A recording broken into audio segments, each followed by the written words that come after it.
Whitney Houston's tragic death at 48 has saddened the nation. She was an incredible talent. I myself marveled at her voice.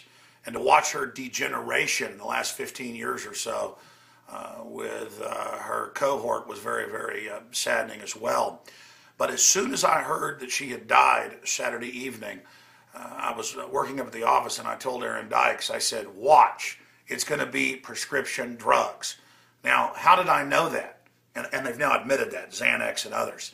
Because in almost every case, it's prescription drugs that are killing people, not even illegal drugs. And look, cocaine's bad news, opiates are bad news.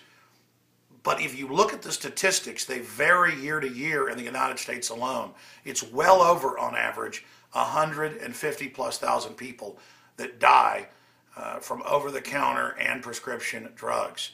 It is an epidemic, and I looked up the statistics. You can look them up. Not one death a year from marijuana. Not one death. The federal government, the DEA, they all admit that. So here she is, after years of drugs, alcohol, illegal, legal drugs, with a bunch of prescription drugs, no alcohol, even in her hotel room, found dead in her bathtub with a bunch of Xanax and other pill bottles, all prescription around her. Look at Rush Limbaugh, who on record some days was taking more than 100 Oxycontin pills. That's synthetic heroin. He had to be put into an artificial coma just to go off of them because the withdrawal would have killed him if he hadn't done it.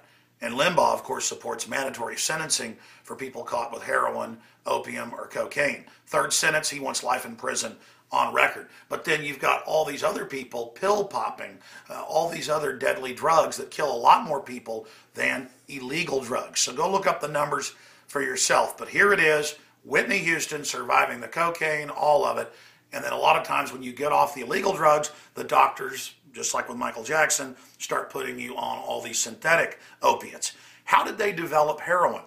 At the end of the Civil War, there were hundreds of thousands of injured veterans of the Civil War on both sides with arms and legs blown off, and to get them off of opium addiction that the Army had gotten them on, they gave them heroin. And it sure did cure your opium addiction, because heroin is just an opiate that's been souped up to at least 10 times its strength. So they're drug pushers. The big pharma prescription cartel that also owns the big GMO companies, they could care less about anybody.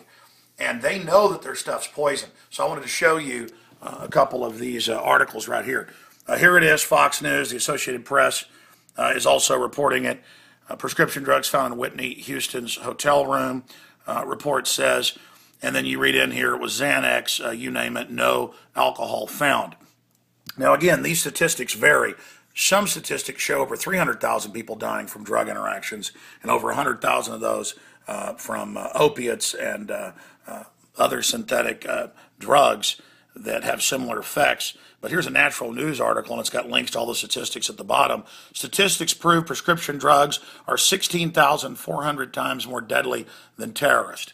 You have got a better chance of falling down in the shower than you do of terrorists killing you, or of a bumblebee stinging you, or a honeybee.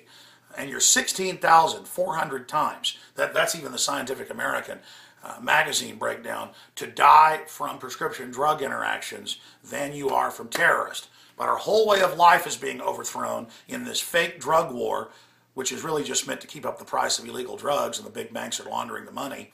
And then when they catch you using their illegal drugs, they put you in their private prisons, displacing everybody else's jobs and driving down wages. So we need to decriminalize drugs across the board, and we need to expose how deadly prescription drugs are as well, and start averting more of these tragedies.